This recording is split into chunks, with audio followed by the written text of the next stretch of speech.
ഞാനൊരു പെട്ടെന്നുള്ളൊരു എപ്പിസോഡാണ്. നമസ്കാരം, ഞാൻ നിങ്ങളുടെ സ്വന്തം ദേവദാസ്. നിങ്ങൾ കണ്ടുകൊണ്ടിരിക്കുന്ന അല്ലെങ്കിൽ കാണാൻ പോകുന്ന ഡേവിഡി ടെയിൽ ടോക്സ്. ഇന്ന് ഞാനിപ്പോൾ ഉള്ളത് ചെന്നൈയിലാണ്. ഞാനിപ്പോൾ ഇന്റൽ മണിയുടെ ഒരു പ്രോഗ്രാം ഇങ്ങനെ ഓൾ ഇന്ത്യ വൈസ് നടന്നുകൊണ്ടിരിക്കുക. അപ്പോൾ അതിൽ ഞാൻ ചെന്നൈയിൽ ഒരു ചെറിയ ഷൂട്ടിന് വേണ്ടി വന്ന. അങ്ങനെ ഷൂട്ടിന് വന്ന സമയത്ത് നമുക്ക് ഒരു ടാക്സി ഉണ്ടായിരുന്നു. അപ്പോൾ ചേട്ടൻ ഇങ്ങനെ നമ്മൾ ഇന്നലെ മുതൽ നമ്മളുടെ കൂടെ ഉണ്ട്. അപ്പോൾ ഇന്ന് ഇങ്ങനെ ഞാൻ വന്നു കഴിഞ്ഞപ്പോഴത്തേനും അദ്ദേഹമാണ് പറഞ്ഞു, പെട്ടെന്ന് ഇങ്ങനെ പാട്ട് ഇങ്ങനെ ചൂളം അടിച്ചുകൊണ്ട് വളരെ രസകരമായിട്ട്. അപ്പം ഞാൻ ചോദിച്ചു, ഒന്ന് ഷൂട്ട് ചെയ്തോട്ടെ. അവള് പിന്നെന്താ ഷൂട്ട്, നല്ലൊരു അറുമുഖം എന്നാണ് അദ്ദേഹത്തിൻ്റെ പേര്. ഒരു ഗംഭീര മനുഷ്യനാണ്. അപ്പം അദ്ദേഹം രസകരമായിട്ട്, ഞാൻ കേട്ടത് നമ്മുടെ ഓലത്തുമ്പത്തിരുന്ന് ആ പാട്ടാണ് ഞാൻ കേട്ടത്. അതിൻ്റെ തമിഴ് വേർഷൻ ആണോ ചേട്ടൻ? ഇപ്പോൾ ചൂളായതുകൊണ്ട് നമുക്ക് ഏത് വേർഷനും പ്രശ്നമല്ല, പക്ഷെ രസകരമായിട്ട് അത് ചെയ്യുന്നുണ്ട്. സോ അതൊരു ഗംഭീര കലാകാരനാണ്. ഞാൻ അദ്ദേഹത്തിനെ ഒന്ന് നിങ്ങളുടെ മുമ്പിൽ പരിചയപ്പെടുത്താം. അദ്ദേഹത്തിന് 2-3 സോങ്സ് നമുക്ക് ചൂളമടിയിലൂടെ കേൾക്കാം. ഓക്കെ, അപ്പോൾ ഞാൻ പരിചയപ്പെടുത്താൻ പോകുന്നത് നമ്മുടെ സ്വന്തം അറുമുഖൻ ചേട്ടൻ. ചേട്ടാ നമസ്തേ. வணக்கம். அப்போ இப்போ நீங்க சூப்பரா சூளம் அடிச்சிட்டு இருக்கு. ஓகே, அதுக்கு என்ன விசில், என்ன சொல்றது தமிழ்ல? தமிழ்ல விசில் பாடல் தான். விசில் பாடல். ஆமா, விசில் பாடல்கள். பெரும்பாலும் மேக்ஸிமம் இதை எல்லாருமே விரும்ப மாட்டாங்க. விசில்ங்கிறது ரொம்ப விரும்ப மாட்டாங்க. ரொம்ப ஒரு இதா இருக்கும். ஆனா இருந்தாலும் நான் பாடுவேன். அம்மா நல்லா பாடுவாங்க. ஓ, ஆமா, எங்க அம்மா நல்லா பாடுவாங்க. அதனால நான் பாடுறேன். இது இந்த பாடல் பாத்தீங்கன்னா 1992ல பாசில் சாரோட டைரக்ஷன்ல, இளையராஜா சாரோட இசையில வந்தது. கேஜே சார் பாடினது. கரெக்ட். ஜானகி அம்மா கூட இந்த பாட்டை இதா பாடி. ஆமா ஆமா ஆமா. அதனால இது ஒரு பர்த்டேக்காக வேண்டி நான் ஒரு சாங்கை பாடினது. ஆமா, நான் ஒன் மேன் ஷோவா கிட்டத்தட்ட ஒரு 10 சாங் கிட்ட நான் விசில்லே பண்ணேன். ஓஹோ, ஆமா, சூப்பர். அதுலதான் இதுல ஒரு சரணம் உங்களுக்கு பாடுறேன். சரி.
ஆஹா, சூப்பர்.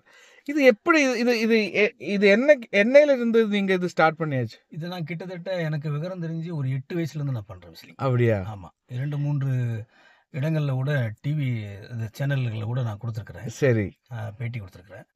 ஓ, டிவில எல்லாம்? ஓ, சூப்பர். இது சேனல்ல எல்லாம் கொடுத்துருக்கிறேன் நான். ஆஹா, யூடியூப் சேனல்ல எல்லாம். ஓகே. அடுத்து பாத்தீங்கன்னா தமிழ்ல எல்லாம் இந்த பாடல் கூட நல்ல ஃபேமஸான பாடல் தான். இல்ல, இப்ப நான் ஒன்னு கேட்கட்டுமா? இப்ப நீங்க சொன்ன மாதிரி தமிழ்நாட்டுல எல்லாம் ரொம்ப இதெல்லாம் பாக்குறது என்ன, ஈவினிங் ஒரு 6 o'clock அப்புறம் விசில் அடிக்க கூடாது, அந்த மாதிரி எல்லாம் இருக்குல்ல? சோ அப்ப 8 வயசுல நீங்க அது பண்ணும்போது எப்படி? இது எப்படின்னா, நான் சும்மா அம்மா பாடுனால நான் சும்மா அப்படியே பாடிட்டே இல்லைவேன். அப்ப அம்மா தேயிலை தோட்ட தொழிலாளரா இருந்தாங்க. Okay okay. நீங்க ஊரு நான் பிறந்தது வால்பாறை. வால்பாறையில பிறந்தது. ஓகே. அதனால அம்மா தேயிலை தோட்டத்துல இருக்கும்போது நான் சாப்பாடு அம்மா கொண்டு போவேன். பண்ணி கொண்டு போகும்போது அம்மாவோட பாடுவேன். அங்க என்ன பாட சொல்லுவாங்க. சூப்பர். அப்பெல்லாம் எனக்கு விவரம் தெரிஞ்சு நான் பாடின பாட்டு, ராசாத்தி ஒன்ன காணாத நெஞ்சு காத்தாடி போலாடுது, பொழுதாகி போச்சு விளக்கேத்தியாச்சு, பொன்மான ஒன்ன தேடுது, ராசாத்தி ஒன்ன காணாத நெஞ்சி காத்தாடி போலாடுது. இதெல்லாம் இது ஜெயச்சந்திரன் சார் பாடின பாடல். ஆமா, வைதேகி காத்திருந்த படத்துல இருந்து. ஓகே. அடுத்து பாத்தீங்கன்னா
ஓ சூப்பர். நீங்க இது எப்போ பிராக்டிஸ் பண்றது எல்லாமே?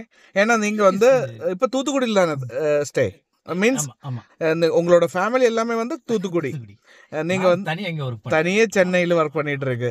ஏன்னா இப்போ உங்களோட ஜோப் வந்து கொஞ்சம் டைம் கிடைக்கும்ல, ஏன்னா இப்ப ஏதாவது ஒரு இடத்துல போய் ஸ்டாப் பண்ணும்போது கரெக்ட் தானே? அப்போ இது எப்படி பிராக்டிஸ்? கிடையாது, இது ஆல்ரெடி ஜீன்ல ஊர்னது. Okay okay. நான் சும்மா இல்ல அது வந்து கரெக்ட் தான். நீங்க வந்து ஆர்டிஸ்டா இல்லைன்னா பாடுறது ஓகே தான், அது வந்து ஜீன்ல இருக்கு. ஆனா இந்த விசில் அடிக்கிறது வந்து ஈஸி இல்ல. எல்லாருக்கும் அது கிடைச்சிடாது. அது எனக்கு நான் பாடுறது ஒரு பக்கம் இருந்தாலும் விசில் கொடுத்தது கடவுளுக்கு பெரிய ஒரு நன்றி சொல்லணும். சூப்பர். ஏன்னா எல்லா பாடலும் என்னால பாட முடியும். அதாவது இப்ப நீங்க பாத்தீங்கன்னா கடினமான பாடல்கள் கூட சரி ஏதாவது ஒண்ணு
ஓ சூப்பர். இதெல்லாம் வந்து அடுத்து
விசில பொறுத்தளவு பாத்தீங்கன்னா ஹை நோட்டு எவ்வளவு பெருசுனாலும் தூக்கிடலாம். ஆமா, பட் அந்த லோ ரொம்ப கஷ்டம். ஏன்னா பிரெத் வந்து கண்ட்ரோல் பண்ணி பாடணும். இப்போ வந்து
சூப்பர்.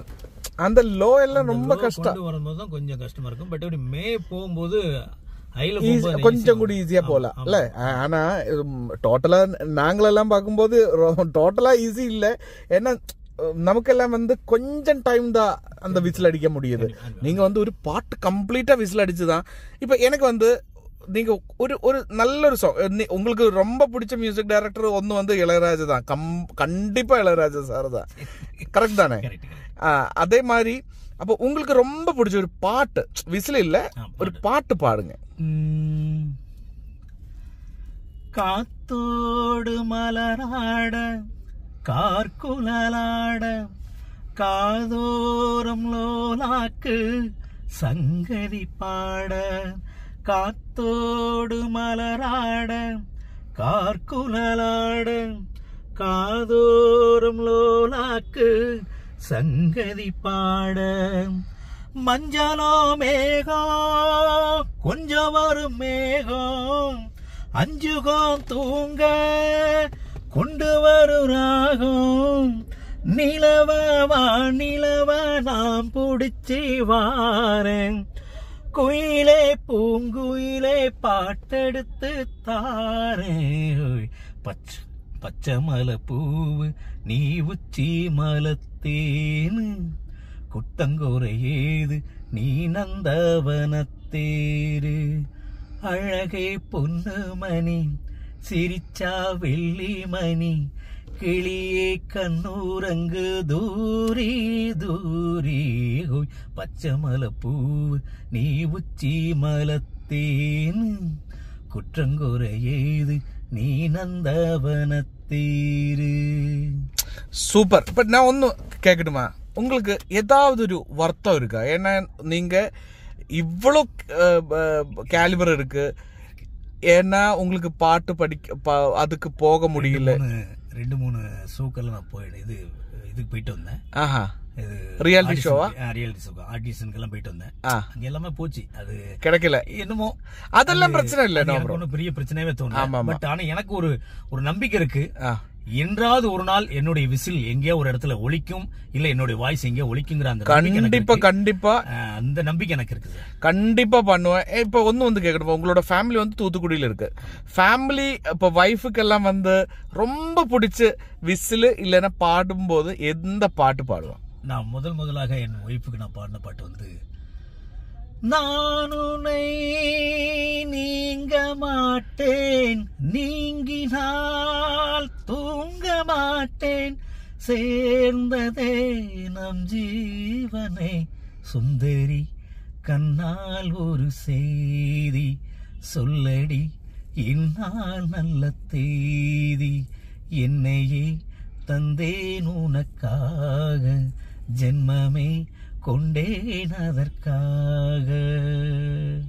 சூப்பர். பாடலாம் முத லவ் மேரேஜா உங்களோட? இல்ல என்னோட அக்கா பொண்ணு தான். அப்போ லவ் தான். ஏன்னா அவருக்கும் தெரியும் நீங்க வந்து நல்லா சூப்பரா பாடுவேன் தெரியும். ஓ ஆமா.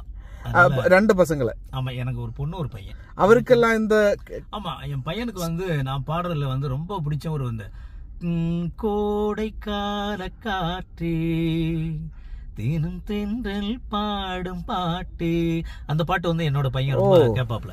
ஓ அப்படியா? இல்ல இப்போ உங்களோட அந்த ஸ்கில் வந்து அவருக்கு கிடைச்சிருக்கா? அந்த பையங்களுக்குன்னா என் பொண்ணு பண்ணுவாங்க, கொஞ்சம் பாடுவாங்க. ஆமா, பொண்ணு பாடுவாங்க. Okay super.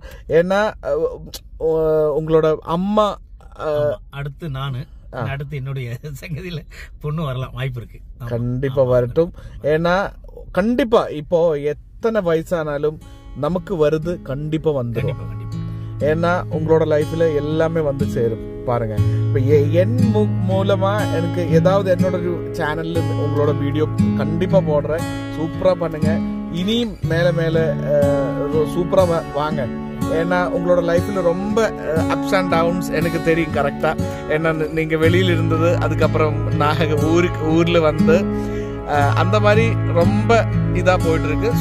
எப்படி போனாலும் சூப்பரா வருவேன். ஓகே, தேங்க்யூ அண்ணா.